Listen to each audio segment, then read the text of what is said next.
불법과 멸망에 가증한 것.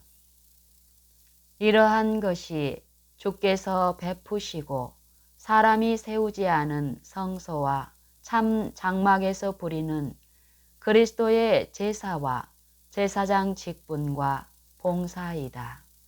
이와 같은 것이 히브리서에서 논한 바 그리스도의 제사와 제사장 직분과 성소와 봉사에 들어있는 진리와 공로와 효력이다.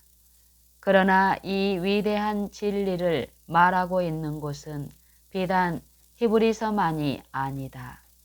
히브리서만큼 직접적으로 말하거나 충분히 논하고 있지는 않지만 신약 성경 전체가 이 진리를 인정하고 있다. 이것은 마치 레위 제사장들이 섬긴 성소와 제사에 관해서 출애굽기나 레위기만큼 직접적으로 말하거나 충분히 논하고 있지는 않지만 구약 성경 전체가 레위의 성소와 제사를 인정하고 있는 것과 같은 것이다. 신약 성경의 마지막 책인 요한계시록 1장에서 인자 같은 이가 대제사장복을 입고 있는 것이 보인다. 또 보좌와 그룹 천사들과 장로들 가운데서 죽임을 당한 어린 양이 보였다. 또 금단과 향연을 드리는 금향로가 보였는데 향연이 성도들의 기도와 함께 하나님의 앞으로 올라갔다. 보좌 앞에 7 등불이 켜 있는 것이 보였다. 하늘에 있는 하나님의 성전, 곧 증거 장막의 성전이 보였다. 거기서 약속하고 선언하는 말씀은 첫째 부활에 참여하고 둘째 사망의 지배를 받지 않는 사람들은 하나님과 그리스도의 제사장이 되어 1000년 동안 그리스도와 더불어 왕노릇 하리라는 것이다. 처음 하늘과 처음 땅이 없어질 때에 그들이 있을 곳이 없지만 새 하늘과 새 땅이 들어오고 하늘에서 하나님으로부터 거룩한 성이 내려올 때에 하나님의 장막이 그들과 함께 있고 하나님이 그들과 같이 거하시고 그들은 하나님의 백성이 된다. 하나님이 직접 그들과 함께 거하시고 그들의 하나님이 되실 것이다. 그때에 하나님이 그들의 눈에서 눈물을 씻어 주실 것이며 더 이상 사망이나 슬픔이나 울음이 없을 것이며 더 이상 아픔도 없을 것이다. 왜냐하면 이전 것은 다 지나갔기 때문이다. 그때에야 비로소 하나님의 도성에 대하여 성 안에 성전을 내가 보지 못하였다고 말할 것이다. 이와 같이 오늘날 신약 시대에도 구약 시대와 마찬가지로 제사장 직분과 제사장이 하는 봉사와 성소가 확실히 있다. 더욱 확실한 것은 비록 구약 시대에 성소와 제사장 직분과 제사장의 봉사가 있었다 하더라도 그것은 단지 현재까지의 비유, 곧 현재 하늘에 실제로 있는 것의 그림자에 불과했다는 것이다. 이와 같이 그리스도의 제사장 직분과 봉사와 성소가 정말로 있음을 신약 성경이 아주 확실하게 말하고 있으므로 하늘에 성소가 없다고 결코 말할 수 없다. 그러나 이 모든 확실한 사실에도 불구하고 이것을 특별히 생각하거나 알고 있는 사람이 없으며 오늘날 기독교계까지도 부인할 정도가 되었다. 왜 그렇게 되었으며 어떻게 그럴 수가 있다는 말인가? 그렇게 된 이유가 있다. 성경이 그 이유를 설명하고 있으며 역사적인 사실이 입증하고 있다. 다니엘서 7장에서 선지자가 본 환상은 이렇다. 하늘의 바람이 큰 바다로 몰려 불더니 큰 짐승 넷이 바다에서 나왔는데 그 모양이 각각 다르니 첫째는 사자와 같은데 독수리에 날개가 있더라. 이것은 바벨론의 세계 왕국을 상징했다. 둘째는 곰과 같은데 몸 한편을 들었고 그 입에 새 갈빗대를 물었다. 이 짐승은 메대와 페르시아의 연합국을 상징했다. 셋째는 표범과 같은데 4개의 머리와 4개의 새의 날개가 있었다. 이 짐승은 알렉산더 대왕과 헬라의 세계 지배를 상징했다. 넷째는 무섭고 놀라우며 또 극히 강하며 또 큰 철 이가 있어서 먹고 부서뜨리고 그 나머지를 발로 밟았으며 이 짐승은 전의 모든 짐승과 다르고 또 10뿔이 있었다. 이 큰 짐승은 로마의 세계 제국을 상징하였는데 이 로마 제국이 멸망했을 때에 서로마의 영토에 있었던 10나라를 상징했다. 이어서 선지자는 말한다. 내가 그 10뿔을 유심히 보는 중 다른 작은 뿔이 그 사이에서 나더니 먼저 뿔 중에 셋이 그 앞에 뿔잎까지 뽑혔으며 이 작은 뿔에는 사람의 눈 같은 눈이 있고 또 입이 있어 큰 말을 하였느니라. 이 작은 뿔에는 사람의 눈 같은 눈이 있고 또 입이 있어 큰 말을 하였느니라. 선지자는 심판을 베푸는데 책들이 펴 놓여질 때까지 이 작은 뿔을 유심히 보았다.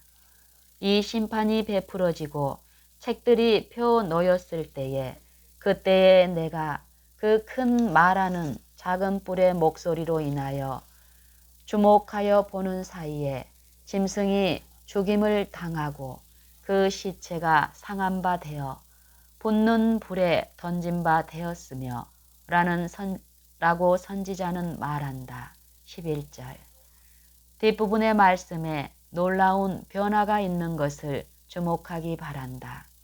선지자는 작은 뿔이 일어날 때부터 심판이 베풀어져 책들이 펴 놓일 때까지 시종을 유심히 살펴보았다. 그때에 특별히 그 큰 말하는 작은 뿔의 목소리를 인하여 이 작은 뿔을 주목하여 보았다. 계속하여 작은 뿔이 멸망할 때까지 끝까지 지켜보았다. 그러나 멸망할 때에 그것을 묘사하는 말씀은 작은 뿔이 상하거나 죽었다고 하지 않고 짐승이 죽임을 당하고 그 시체가 상한 바 되어 붙는 불에 던진 바 되었으며 라고 했다. 이것은 작은 뿔이 넷째 짐승, 곧 그 무섭고 놀라운 짐승의 탈바꿈에 지나지 않는다는 것을 보여준다. 다시 말하면 작은 뿔은 그 성질과 정신과 목적이 무섭고 놀라운 짐승의 연속에 불과하며 겉모양만 다를 뿐이라는 것이다. 무섭고 놀라운 넷째 짐승은 네 번째의 세계 강국 로마였다. 이와 마찬가지로 로마를 대신한 작은 뿔도 로마의 연속에 불과하여 로마의 정신과 일을 계속하였지만 단지 이러한 모습을 하고 있을 뿐이었다. 같은 장에서 이것에 대해서 설명한 것을 보면 지금까지 한 말씀이 명확하게 된다. 이 작은 뿔에 대해서 설명하기를 먼저 있던 자들과 다르고 그가 장차 말로 지극히 높으신 자를 대적하며 또 지극히 높으신 자의 성도를 괴롭게 할 것이며 또 지극히 높으신 자의 때와 법을 변개코자 할 것이라고 했다. 24절, 25절. 또 이 뿔이 성도들로 더불어 싸워 이기었더니 옛적부터 항상 계신 자가 와서 지극히 높으신 자의 성도를 위하여 신원하셨고 때가 이름에 성도가 나라를 얻었더라고 하였다. 21절, 22절. 이 모든 말씀은 사실이며 후 로마에 대하여 묘사한 말씀이다. 후 로마, 즉 교황 로마에 대하여 묘사한 말씀이다. 이 모든 것이 후 로마, 즉 로마 교황 로마 자신이 확증하고 있다. 레오 대제는 서기 440년부터 서기 461년까지의 법왕이었다.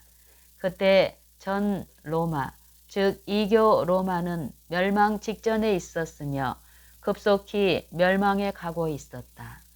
레오 대제가 한 설교에서 전 로마는 후 로마의 전조에 불과하며 전 로마의 영광이 후 로마에서 다시 나타날 것이며 또 로물루스와 레무스는 베드로와 바울의 선구자들이며 그러므로 로물루스의 후계자들은 베드로의 후계자들의 선임자들이라는 것과 또 전 로마가 세계를 지배하였던 것과 같이 후 로마도 세계의 머리인 성 베드로의 사제직에 의하여 세계를 지배할 것이라고 선언하였다. 레오의 이러한 사상은 교황권에서 결코 사라지지 않았다. 그로부터 15년이 채 못되어 로마 제국이 망하고 법왕권만 남아서 로마에서 그 지위와 세력을 확고하게 굳혔을 때에 레오가 선언한 이 사상은 더욱 강화되었을 뿐이었고 더욱 강력하게 주장할 뿐이었다. 이 사상을 또 계획적으로 그리고 조직적으로 발전시켰으며 성경을 열심히 연구하고 교묘하게 애곡시켜서 이 사상을 뒷받침하고자 했다. 구약 성경의 레위 제도를 그릇 적용하여 로마교 사제직과 권위와 영원성을 확립하는 데 사용하였다. 그리고 이제는 신약 성서에서 그릇 추론하여 로마 자체의 권위와 영원성을 확립하였다. 후 로마가 전 로마의 유일한 계승국이라는 입장을 취하고 이것을 기초하여 교황권은 신약 성경에서 전 로마의 권위를 언급한 말씀은 모두 이제 후 로마를 뜻한다는 입장을 취하고 있다. 왜냐하면 후 로마가 전 로마의 유일한 계승자이기 때문이라는 것이다. 따라서 신약 성경에서 모든 권세나 총독에게 복종하라고 명령한 것은 모두 교황권을 의미한다는 것이다. 왜냐하면 당시의 유일한 권세와 총독은 로마였으며 교황권이 로마의 진정한 계승자이기 때문이라는 것이다. 모든 권세에 복종하라고 말씀한 모든 말씀을 인용하고 실제로 로마 제국의 관리들에게 복종한 모든 신뢰들을 들었으며 그리스도 자신이 아우구스투스가 세계를 평정한 로마 주권을 인정한 것을 특별히 강조하였다. 그리스도는 인구 조사를 할 때에 태어나셨으며 시저에게 세금을 바쳤으며 빌라도에게 위에서 주지 아니하셨다면 나를 해할 권세가 없으리니라고 말씀하셨다. 브리스, 그리스도가 로마의 대리자에 불과한 빌라도의 권세를 인정하셨는데 누가 감히 하늘로부터 오신 주님까지도 복종하셨던 로마 권세를 계승한 교황권이 교황권의 권세를 무시할 수 있단 말인가? 이 사상이 최고의 절정에 이른 것은 교황 보니파스 8세가 갑옷을 입고 머리에 투구를 쓰고 손에는 검을 높이 들고 군중 앞에 나와서 로마 교황이요 사도들의 계승자인 짐 외에는 시저나 왕이나 황제가 없다고 선언하였으며 더욱 교회의 권위를 선언하여 그러므로 모든 사람이 로마 교황의 지배하에 있음을 믿는 것이 구원받는 데에 필요하다는 것을 분명히 선언한다고 했을 때였다. 이것으로 다니엘 7장의 작은 뿔이 후 로마이며 전 로마의 정신과 목적을 그대로 계승하였다는 충분한 증거가 된다. 그런데 다니엘 8장에서도 이 문제를 다시 다루고 있다. 먼저 선지자가 환상에서 두 뿔을 가진 수양을 보았는데 그 두 뿔이 다 길지만 그중 한 뿔이 다른 뿔보다 길었다. 이 수양은 몸 한편을 쳐든 곰에 해당한다. 이 수양은 몸 한편을 쳐든 곰에 해당한다. 천사는 이것은 메대와 바사의 왕들이라고 분명히 말했다. 다음에 선지자는 한 수염소가 서편에서부터 와서 온 지면에 두루 다니되 발이 땅에 닿지 아니하며 그 염소 두 눈 사이에는 현저한 뿔이 있는 것을 보았다. 다니엘 8장 5절. 그 수염소가 수양을 넘어뜨려서 그 두 뿔을 꺾고 땅에 내던져서 짓밟았으나 수양을 그 손에서 구하여 낼 자가 없었다. 이것은 헬라 왕이요 두 눈 사이에 있는 큰 뿔은 곧 그 첫째 왕이라고 천사는 말하였다. 다니엘 8장 21절. 그 수염소가 매우 강대하여지더니 아주 강하여졌을 때에 큰 뿔이 꺾이고 그 대신에 현저한 뿔 4개가 하늘의 사방을 향하여 났다. 천사는 이것을 그 나라 가운데서 4나라가 일어나되 그 곧 알렉산더 권세만 못하리라는 말씀을 뜻한다고 말했다. 다니엘 8장 22절. 다음으로 선지자는 알렉산더 제국이 분열되어 생긴 나라들 중 하나에서 작은 뿔 하나가 나서 남편과 동편과 또 영화로운 땅을 향하여 심히 커지는 것을 보았다. 9절. 천사는 이것을 이렇게 설명한다. 이 4나라, 곧 헬라와 분열된 4나라 마지막 때에 패역자들이 가득할 즈음에 한 왕이 일어나리니 그 얼굴은 엄장하며 개울에 능하며 23절. 그것이 하늘 군대에 미칠 만큼 커져서 그 군대와 별 중에 몇을 땅에 떨어뜨리고 그것을 짓밟고 10절.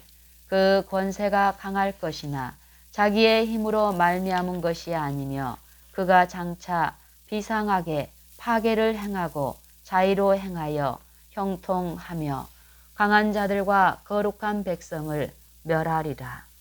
그가 깨를 베풀어 제 손으로 계율을 이루고 마음에 스스로 큰 체하며 또 평화한 때에 많은 무리를 멸하며 또 스스로 서서 만왕의 왕을 대적할 것이나 또 스스로 높아져서 군대의 주제를 대적하며 11절.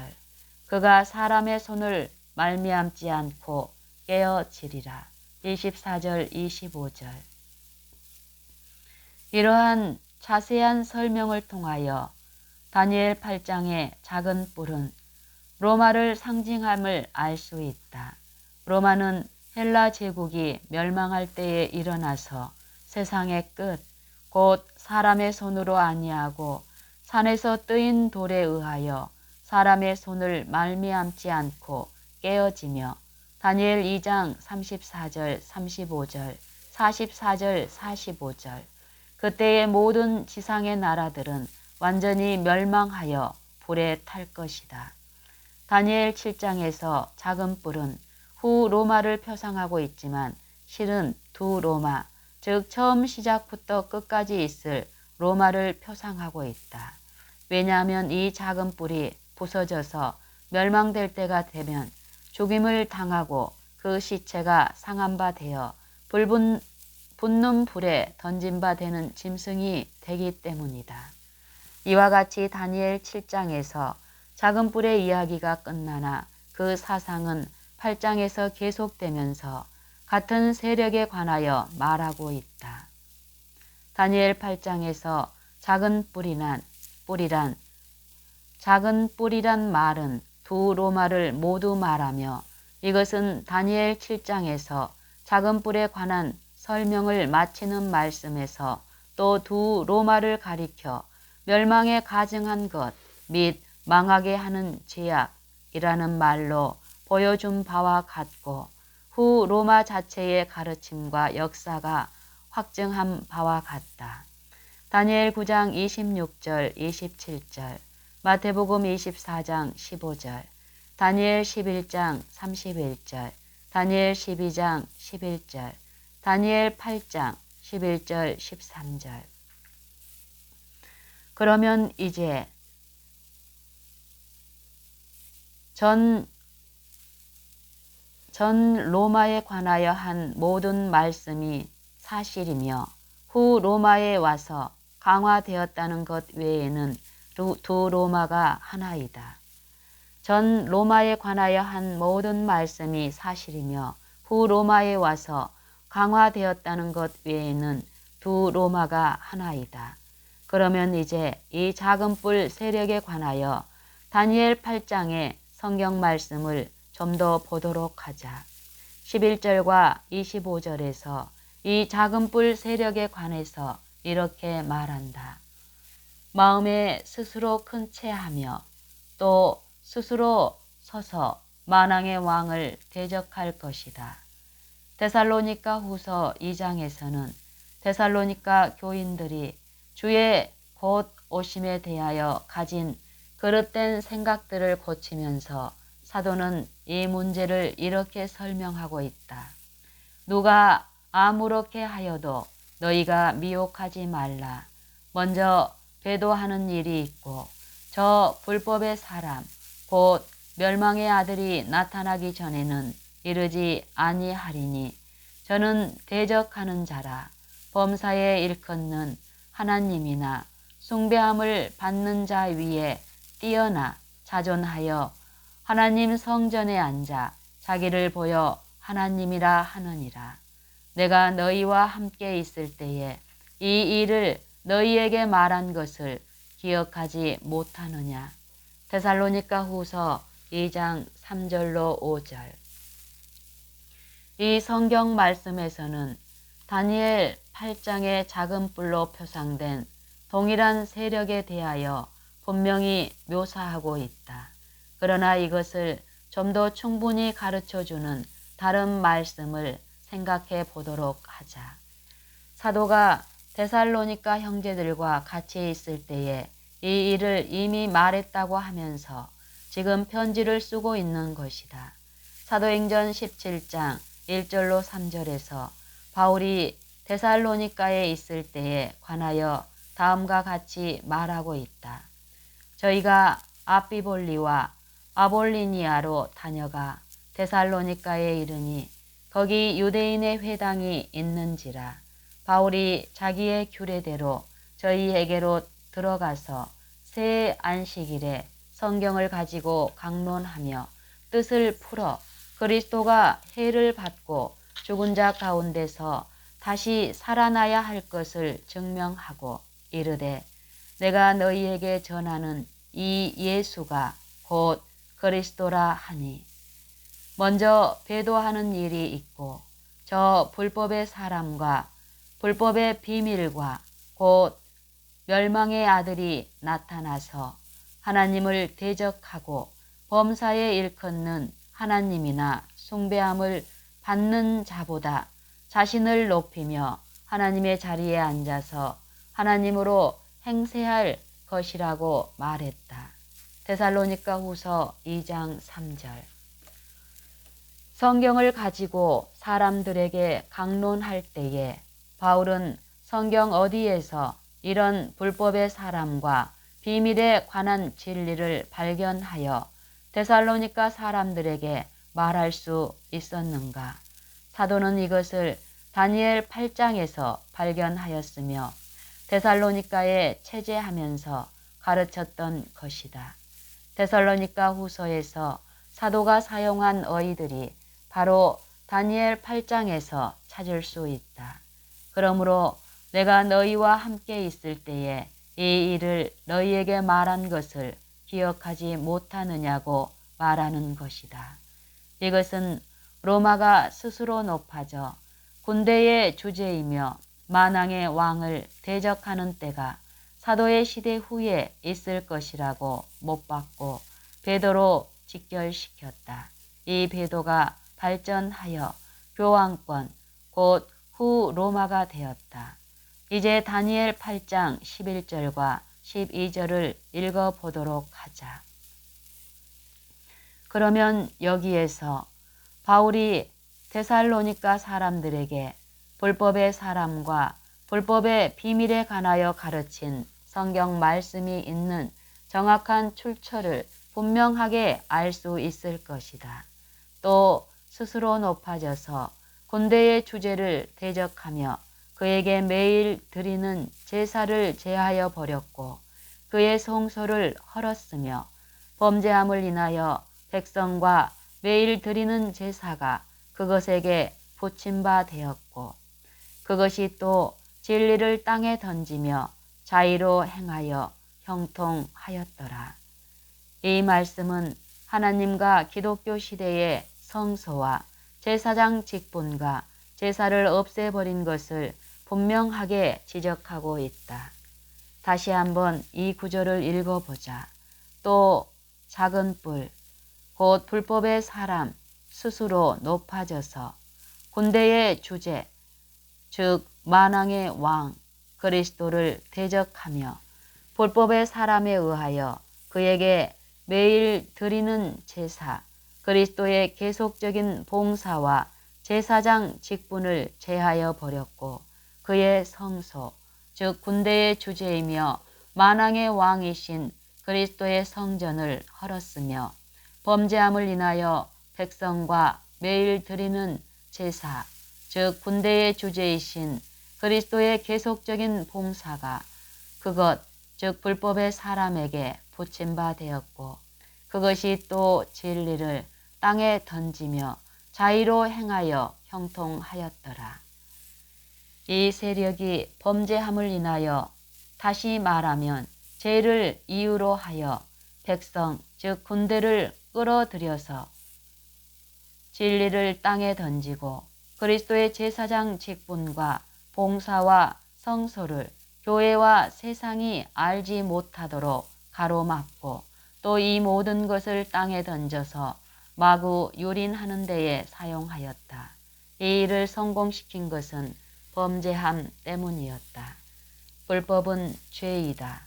그래서 이 사상과 계시를 기초로 하여 사도는 데살로니가 후서에서 이 세력을 불법의 사람 또는 불법의 비밀로 규정하고 있는 것이다. 다니엘 8장 11절과 13절과 11장 31절과 12장 11절에서 주목할 것은 제사라는 말을 어디에서나 보완하고 있다는 것이다. 이것은 단순히 보완한 말이다. 왜냐하면 언본에서는 이 말이 전혀 없기 때문이다. 언본에서 이 자리에 있는 말은 단지 타미드라는 말뿐이며 여기서는 매일로 번역하고 있다. 여기에서 매일이란 말은 매일 드리는 제사가 아니고 날마다 드리는 성소의 전체 의식을 말하며 제사는 그 일부분에 불과하다.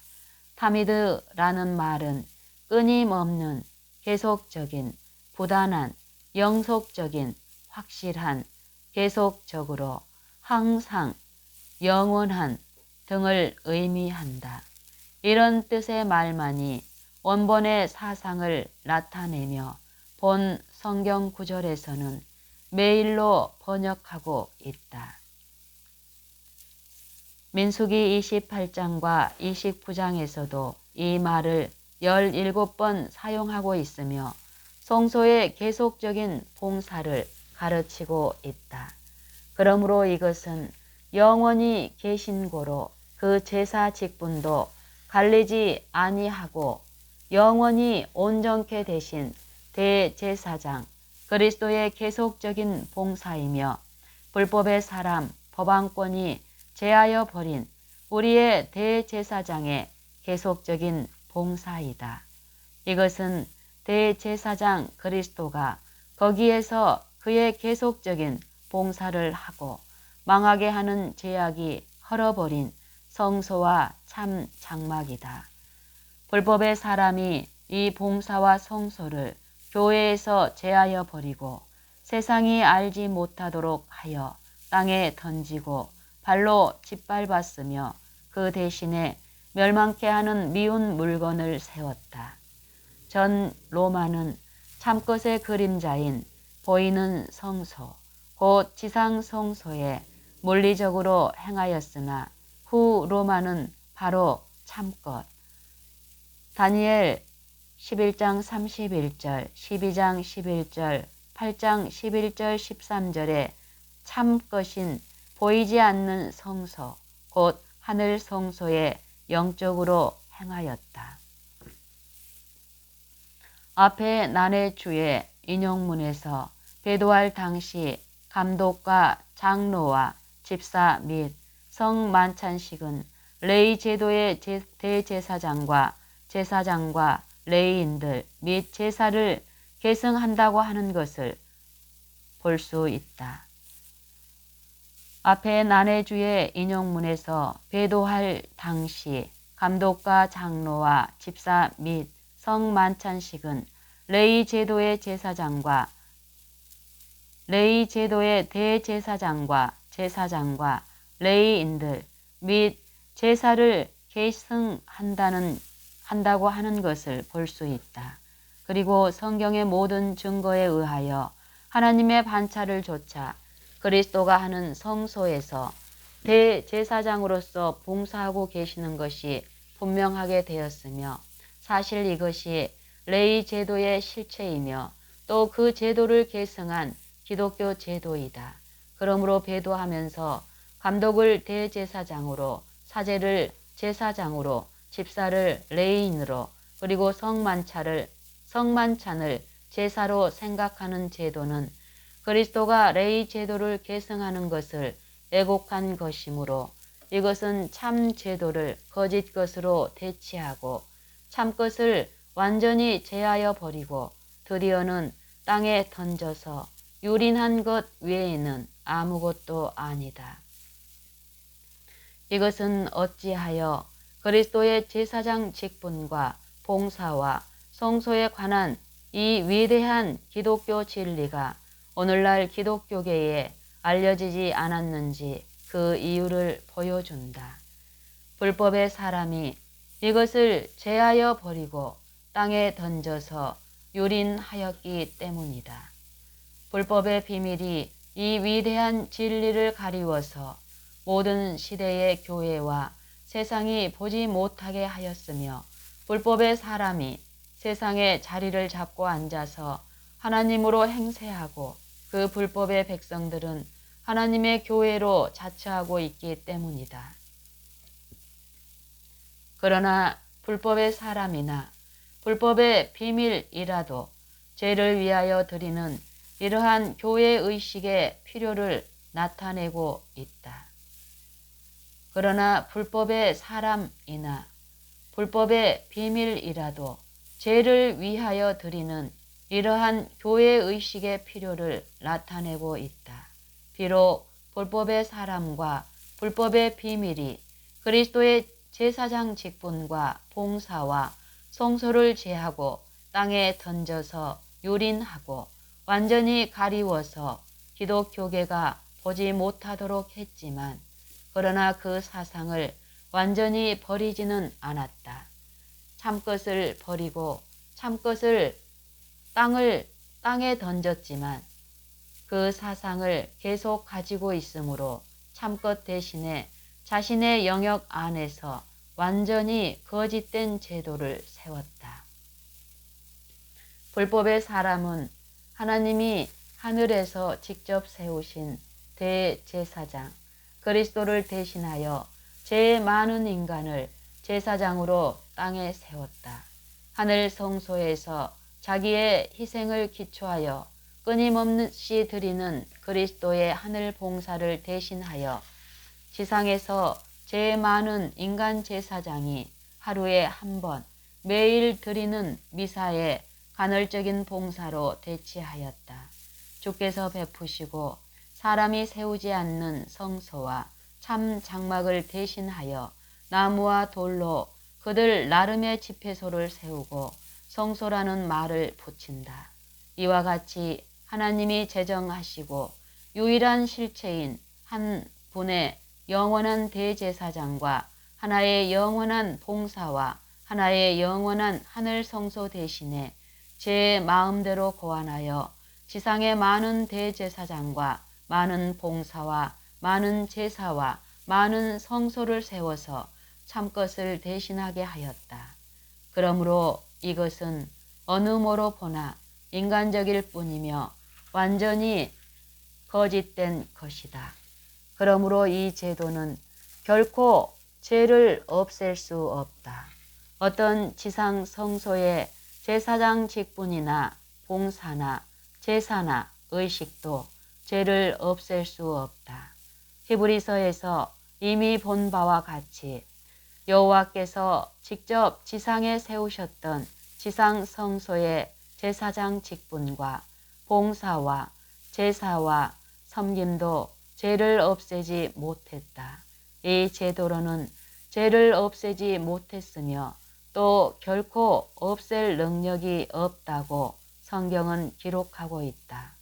오로지 그리스도의 제사장 직분과 봉사만이 죄를 없앨 수 있다. 이것은 하늘에서 행하는 제사장 직분과 봉사이며 하늘에 있는 성소이다. 그리스도가 지상에 계셨을 때에는 제사장이 아니셨으며 만일 오늘날까지 지상에 계셨다고 하면 아직도 제사장이 되지 못하셨을 것이다. 이것은 기록된 말씀 그대로이다. 예수께서 만일 땅에 계셨다면 제사장이 되지 아니하셨을 것이니 히브리서 8장 4절. 이와 같이 하나님은 분명한 말씀과 많은 예를 들어서 지상의 제사장 직분이나 제사나 봉사는 결코 죄를 없앨 수 없음을 보여주셨다. 만일 이와 같은 어떤 제도가 죄를 없앨 수 있다면 왜 하나님이 직접 지상에 세우신 제도가 죄를 없앨 수 없었는가? 만일 이런 제도가 죄를 없앨 수 있다면 왜 제사장 직분과 봉사가 지상에서 하늘로 변경되었는가? 그러므로 주님의 분명한 말씀을 놓고 볼 때에 교황권이 지상에 세워서 경영한 제사장 직분과 봉사와 제사와 성소는 결코 죄를 없앨 수 없으며 오히려 죄를 영원히 존재케 할 뿐이며 이것은 거짓이요 속임이며 또 범죄함과 멸망에 가증한 것이 그들의 지성소임이 분명하다. 로마 교황 제도가 진정 어느 것인가에 관해서 이와 같이 결론하여 말하는 것이 결코 터무니없거나 꾸며낸 이야기가 아니라는 것이 교황권의 저명한 역사가 바로니우스 경의 말로 확증된다. 그는 10세기에 이렇게 기록했다. 금세기에 멸망에 가증한 것이 주의 성전에서 보였다. 천사의 존경을 받으면서 성 베드로의 사제직에 가장 악한 인간들이 앉아 있었다. 그들은 교황이 아니고 괴물들이었다. 또 991년에 레임스 회의는 교황권을 불법의 사람, 불법의 비밀이라고 선언하였다.